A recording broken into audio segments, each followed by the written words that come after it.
Welcome to the latest update, where we dive into the biggest stories shaking up the sports and entertainment world right now.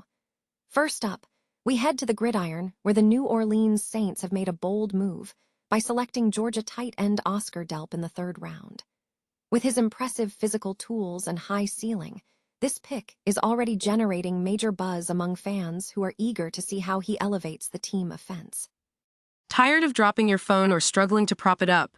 Meet the Pop Sockets phone grip with expanding kickstand in black, your new must-have accessory. Don't miss out. Grab yours today. Click the link in the video description to shop now on Amazon. Meanwhile, the draft room drama continues to unfold for the Cleveland Browns after they were officially sniped on that same pick. The team has now pivoted by trading out of the third round entirely to stockpile more assets for the future. We are breaking down what this aggressive maneuver means for their remaining draft board and their overall strategy moving forward. Shifting gears to Hollywood history, did you know that the iconic show Baywatch almost looked completely different? It turns out that Scream Queen Neve Campbell and Oscar-winning actress Sandra Bullock were both in consideration for roles before the show became a cultural phenomenon.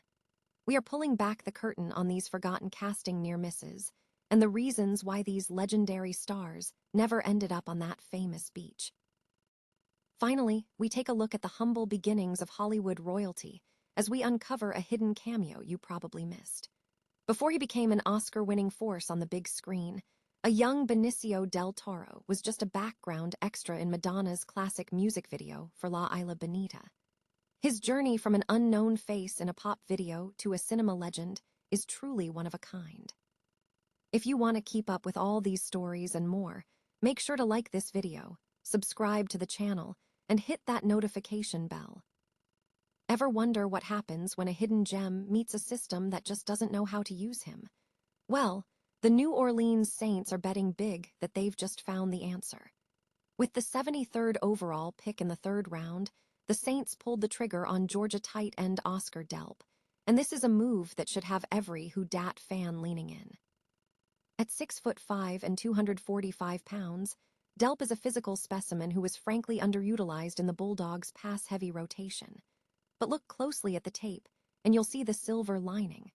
While his catch count stayed low, his development as a blocker was stellar. That is a massive advantage, because it means he's not walking into the pros as a project who needs to learn how to play in the trenches. He's already got the fundamentals locked down. Now, don't let his modest stats from last year, 20 catches for 261 yards, fool you. The guy is an absolute burner. He clocked a 4.49 in the 40-yard dash and showcased elite explosive metrics like a 38-inch vertical. This is exactly the kind of upside play that gets scouts excited. Under Kellen Moore's offensive scheme, we could be looking at a guy who transitions from a college role player to an NFL mismatch in record time. He's stepping into a room headlined by the reliable Juwan Johnson and the newly arrived Noah Fant. And frankly, he's the most significant tight end investment this franchise has made since 1998. History is being made, but the draft board is still shifting.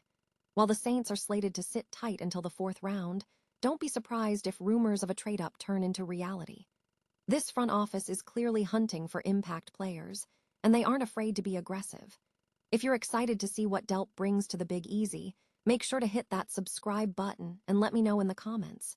Is this the missing piece for our passing game? After all, in the NFL, it's not about where you were drafted. It's about how loud you make the stadium roar once you hit the grass. Ever felt like a draft room was turning into a game of musical chairs? Well, the Cleveland Browns just pulled a move that might leave some fans scratching their heads. They started the day with 2 third-round picks in their pocket, but after a flurry of activity, they've officially traded their way right out of the third round entirely. It all started with an aggressive jump into the second round to grab Toledo safety Emmanuel McNeil-Warren, a clear statement that the front office had their guy and wasn't afraid to pay the price. But then, things shifted. After watching tight end Oscar Delp get snatched off the board just before their turn, the Browns pivoted, trading back from pick 74 to stack up more draft capital. So what is the current state of play? The Browns are heading into day 3 with a massive war chest of 8 picks, including an eye-popping 5 selections in the 5th round alone. Their remaining board looks like this: 105, 145, 146, 148, 149, 152, 206, and 248. Let's be real here. Do you honestly think they're going to use all 5 of those 5th-round picks? It's highly unlikely. My bet is that Andrew Barry is already cooking up more moves, potentially punting some of that value into 2027 or flipping those assets to bring in veteran role players who can step into holes on the roster right now. They are playing the long game, even if it feels a bit chaotic to the casual observer. What do you think of this strategy? Are the Browns building for the future, or are they getting too cute with the board? Drop a comment below and let's discuss. And don't forget to hit that subscribe button for more deep dives into the draft. At the end of the day, it's not just about how many picks you have. It's about what you actually turn them into. Picture the late 80s and early 90s. The sun is blazing, the waves are crashing, and everyone is running in slow motion. Baywatch wasn't just a TV show. It was a cultural juggernaut that defined an era. But have you ever wondered how history might have changed if the red swimsuits had been worn by some of Hollywood's biggest A-listers? It turns out, the path to the beach was a lot more crowded than you'd think. Before the show became a global phenomenon, thousands of hopefuls lined up for a shot at stardom, and among them were 2 names that might shock you: Neve Campbell and Sandra Bullock. It's hard to imagine the scream queen, Neve Campbell, trading her iconic phone calls for a rescue buoy, isn't it? Well, she actually auditioned, but casting directors felt she wasn't the right fit. Neve herself later joked that her signature, ghostly paleness probably didn't help her case for a beach-bound lifeguard role. Then there is the legend of Sandra Bullock.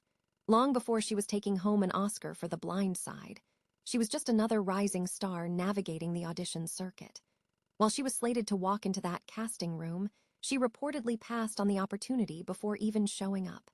Even more wild, rumors suggest she was actually considered for the role of C.J. Parker, the part that turned Pamela Anderson into a household name. And she wasn't the only unexpected candidate. Even Paula Abdul was in the mix, though producers ultimately felt she was a bit too short for the iconic lifeguard aesthetic. It really goes to show that casting is a strange, imperfect science. Sometimes, a no is exactly what an actor needs to find the roles that define their career. If these stars had ended up on the beach, would we have ever gotten the Sidney Prescott we know and love, or the powerhouse performances that defined Bullock's legacy? It's a fascinating, what if that reminds us that the stars often align in ways we never expect? What do you think? Could you see Sandra Bullock running in slow motion on the sands of Malibu, or are you glad fate took her in a different direction? Let me know in the comments below, and don't forget to hit that subscribe button for more behind-the-scenes deep dives. After all, in Hollywood, the biggest hits are often the roles that never happened. Have you ever wondered where Hollywood's biggest legends actually started? We're talking about those blink-and-you-miss-it moments before the Oscars, the red carpets, and the legendary status. Today, we're looking at a piece of trivia that's hiding in plain sight, right in one of the most iconic music videos of the 80s. Cast your mind back to 1987. Madonna is at the absolute peak of her powers, and La Isla Bonita is topping every chart on the planet. But if you look closely at the background, you'll see a 20-year-old kid who was just happy to be there. He had no major credits, no big-name agent, just a modest day rate and a dream. That extra, lurking in the shadows of the video, was none other than Benicio del Toro. It's wild to think that a man who would later define intensity and screen presence got his start as a background face in a pop video. But let's be real, Hollywood careers rarely follow a straight line. After that, Benicio did the hard yards. He grinded through those gritty bit parts on shows like Miami Vice, taking the roles no one else wanted just to build his craft. It's a classic masterclass in patience. He wasn't waiting for the perfect lead role to fall into his lap. He was busy doing the work. That persistence paid off in a massive way.